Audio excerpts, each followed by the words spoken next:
Welcome to Wicked Printing Stuff's screen printing tutorial for beginners. This is an overview of the screen printing process itself. Screen printing can seem confusing, complex and messy to the beginner. However, we hope this tutorial will help you see that it can be made easy. For more information on screen printing, please visit our website www.wickedprintingstuff.com. In particular, our buyer's guide and FAQ section, which are likely to be helpful to you.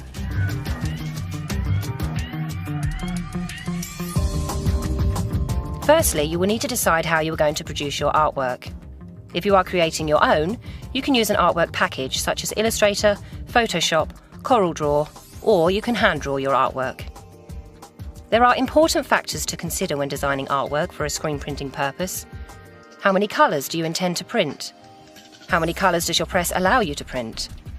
The Wicked Printing Stuff presses are available in 1, 2, 4 and 6 colours, including our upgradable, allowing you to print up to the maximum number of colours of your chosen press, i.e. a 6-colour press allows for a 1, 2, 3, 4, 5 or 6 colour design.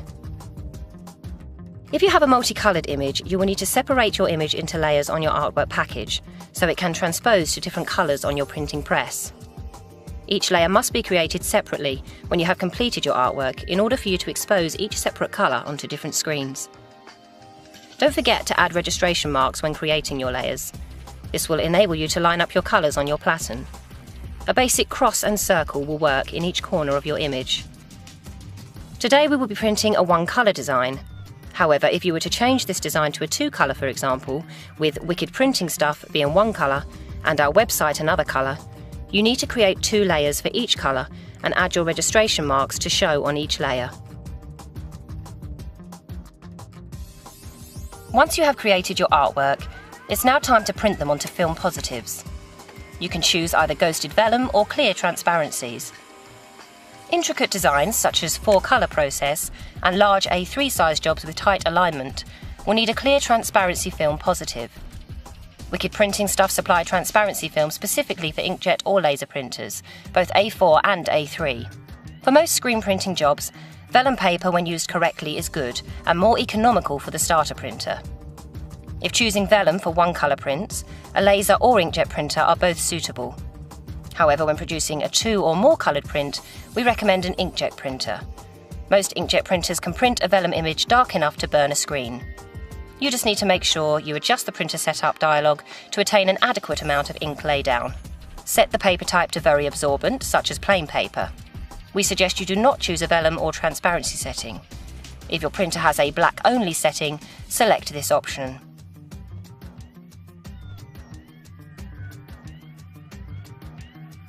When selecting your screen size, you will need to take into account the size of your artwork, what size screens your press will take, and any storage issues you may have in your working area.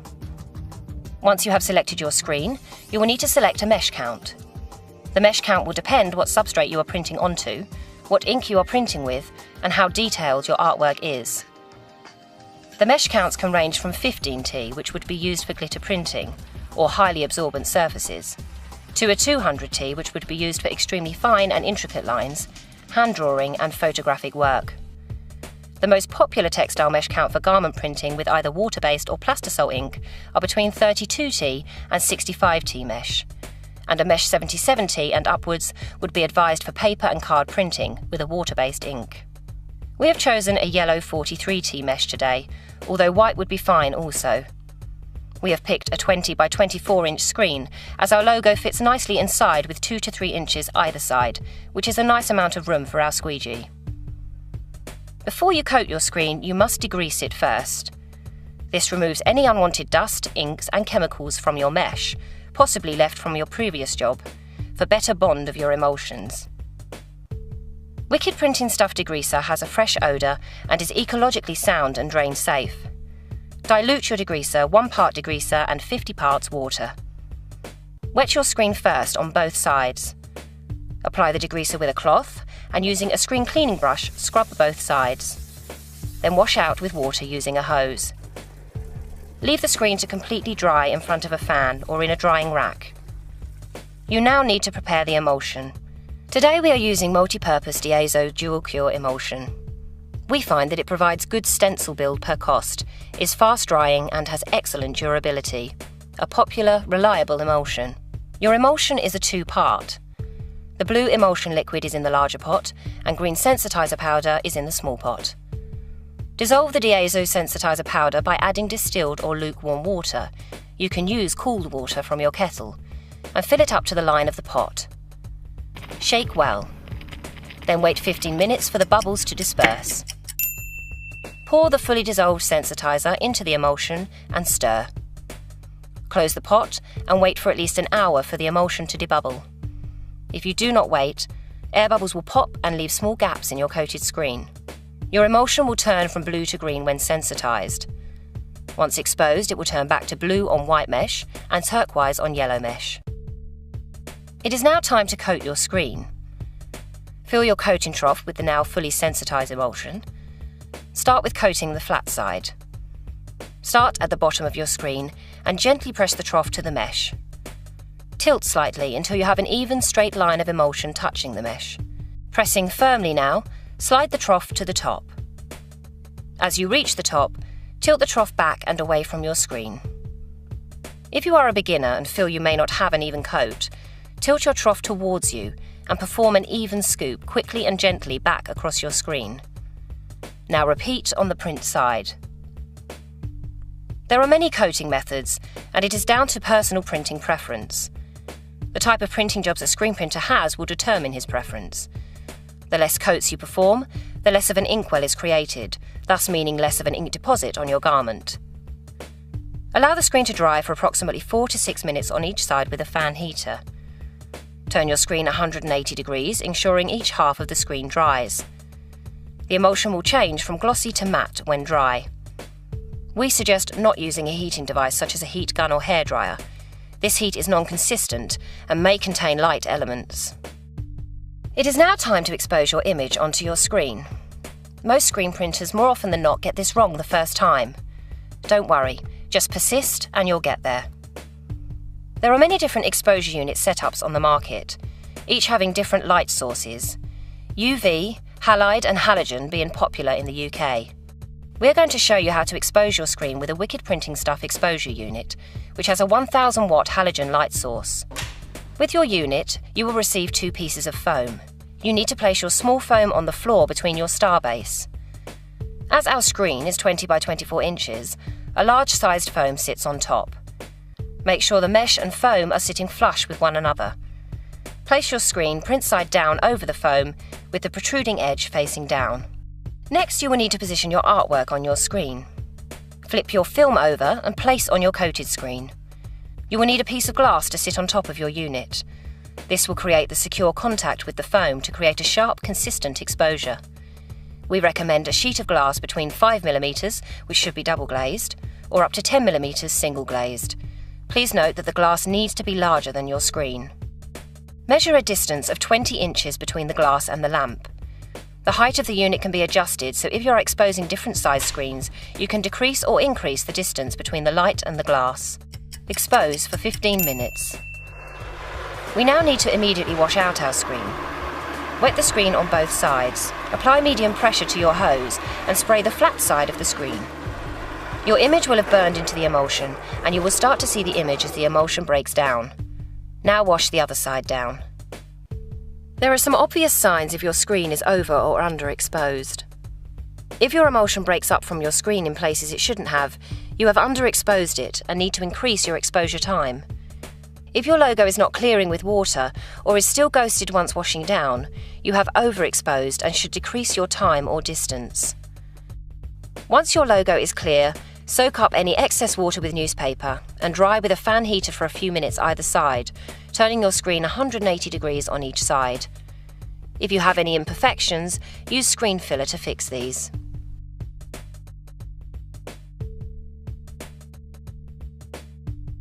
Tape around the edge of your screen. You are now ready to begin printing. Firstly, you need to set your screen up on your press. You must adjust your screen before fully tightening it into place. You need to ensure your logo is in the right place for your garment. We want our design in the centre of the t-shirt, so we place and tape our artwork onto our platen where we wish the logo to fall. Then line your logo on the screen up with the logo on your artwork. This is fairly straightforward as we are only printing one colour and do not need to be precise. However, when you are lining up a 2 or more colour image, you would use the registration marks explained earlier in the video to help you achieve exact registration. Tape all your layers together, matching up the registration marks, and tape it as a whole to your platen. You can then adjust your screens to line up with your reg marks. This will ensure that all colours of your logo register down in the correct place, print after print. If you're printing with a Wicked Printing Stuff press, in order to achieve micro-registration, enabling each colour of your design to line up exactly with the next, adjust the second set of hand wheels to move the entire clamp head to any angle and position you desire. That leads us back onto today's print. We now need to ensure that your screen is level and at the right height. As we are printing with a dark ink, the screen should sit about 1/8 of an inch above your shirt. Adjust the orange lever to achieve this. If you are printing with white ink onto a dark garment such as black, it may benefit to decrease the off contact and apply less pressure to the squeegee. Apply textile spray or roll-on to your platen before you place your shirt. It will be impossible to produce a clean, precise print without holding your garment in place. The Wicked Printing Stuff roll-on platen adhesive can be applied onto the platen using either a brush, paint roller or via a spray system. The most economical way to use a platen adhesive is to apply a thin layer using a paint roller. Allow the adhesive to dry for 5 to 10 minutes by air or a few seconds under the flash dryer. You will be able to print over 200 garments before the glue loses its adhesion. It is possible to reactivate the adhesive during your print run by spraying or wiping the platen with water and drying as before. You are now ready to print. Which ink have you chosen? Plastisol or water-based? Plastisol inks are most commonly used as they are extremely opaque and dense, and once printed leave a rather 3D rubbery feel to the print. They sit on top of the fibres in your garment. They will also need to be heat cured using a flash dryer or tunnel dryer, and will require cleaning solvents such as screen wash to remove the ink from the screen. Water-based inks dye the fibres of the fabric and are great for dark onto light printing, as the opacity of the ink will not be affected as much by the bleed of the garment. Once printed, the garment is left feeling soft, and the ink has a rather non-existent feel. As water-based inks are an air-dry ink, they do not require heat to dry, though it is recommended to fully cure the print. Water-based ink will wash off your screen with water, so no need for solvent cleaners. It is always a good idea when printing to keep certain tools such as palette knives and mixing sticks readily available. We have chosen to use Plastisol ink for our print today. As you can see, our printer is using a palette knife to transfer the ink from the pot to the screen. It is advised that you put the ink on the furthest side of the design on your screen. There are 2 main blades of squeegee to choose from, one being a D-cut, also known as a V-cut, and the other a square cut blade. A D-cut blade is usually reasonably soft as the blade puts down a good deposit of ink. A lot of printers use the D-cut blade, ideal for printing light onto dark, block or bold printing. The square cut blade is often used for achieving good definition and sharp lines. We can supply various different square cut blades, which range from soft, medium, hard and extra hard. Today our printer will be using a D-cut squeegee, as our design does not have any intricate detail and we want to put a nice deposit of ink. Lift your screen roughly an inch above your platen and flood your image. Lower your screen. It is advised to hold your squeegee with both hands with a medium to hard grip. Tilt your squeegee at 15 degrees away from you and draw the squeegee firmly across the screen. If preferred, you can also draw the squeegee towards you. Our printer prefers to draw the squeegee away from him as he feels it is more controlled and allows more pressure. Apply 1 or 2 coats of ink if required. Place your squeegee at the far end of your screen, resting against the head, and lift your screen to reveal your finished printed design.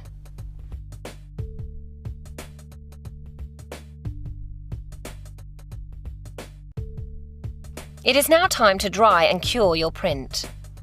If you are printing more than 1 coat of ink for the same image, or printing a multicolour image, you will need to flash cure your ink by using a flash dryer or heat gun between each print. Once your print is dry to the touch, you can apply your second coat or next colour. Once you have finished your print, you will need to fully cure your garment. Simply drying the print does not mean that your garment is machine washable. In other words, the print will come out in the wash. Most Plastisol inks cure at 153 degrees. Wicked Printing Stuff water-based inks need to be cured at 180 degrees if a catalyst is not added. You can use a flash dryer, heat press, or tunnel conveyor dryer for this. If you are using a Wicked Printing Stuff flash dryer to cure your print, we recommend you measure the temperature of your print with a digital laser thermometer until it reaches the required temperature. In this instance, 153 degrees. Depending on the nature of your fabric, it is recommended that you break this up into intervals of approximately 10 to 15 seconds and repeat 3 to 5 times, as most garments cannot withstand such continuous heat in one go. If you are a busy printer, you will find that a conveyor tunnel dryer is a much quicker, more efficient and reliable way of curing prints. We always say here at Wicked Printing Stuff, the only definitive test to determine if inks are fully cured is a wash test. That is, washing the garment in hot water with a strong detergent. Of course, don't ignore the washing instructions of your garment. If the print is undercured, the print will show deterioration after only 1 to 3 washes. It is now time to clean down your screen. Firstly, scoop up any ink that can be saved and put it back into your pot. If you wish your screen to have a long and happy life, we recommend that you wash it down after every print run. As water-based inks dry on the screen, you must clean it down straight away or your mesh will clog. For this, simply use water. To clean Plastisol ink from your screen, you will need a dry cotton cloth and some screen wash. Apply a generous amount of screen wash to the cloth and rub with pressure. The screen wash will dissolve the ink. You must be in a well-ventilated room to use high-strength screen wash. You could also try dilutable biodegradable screen wash that has a low odour and contains less harmful chemicals to the printer and environment. Once all ink has been removed, dry with a clean, dry cloth. Your screen can be used over and over again if stored safely. To reclaim your screen back to its original state by removing the emulsion completely, you will need stencil strip, a screen cleaning brush, and a power washer. Wicked Printing Stuff stencil strip must be diluted 1 part stencil strip to 30 parts water. Remove the tape from your screen. Brush the stencil strip liberally onto both sides of your screen. You should see your emulsion breaking up at this point. If your screen is old or your emulsion stubborn, leave to stand for 1 minute or so and then hose down with your power washer. Cold water will be fine for this. You are now ready to degrease and start again.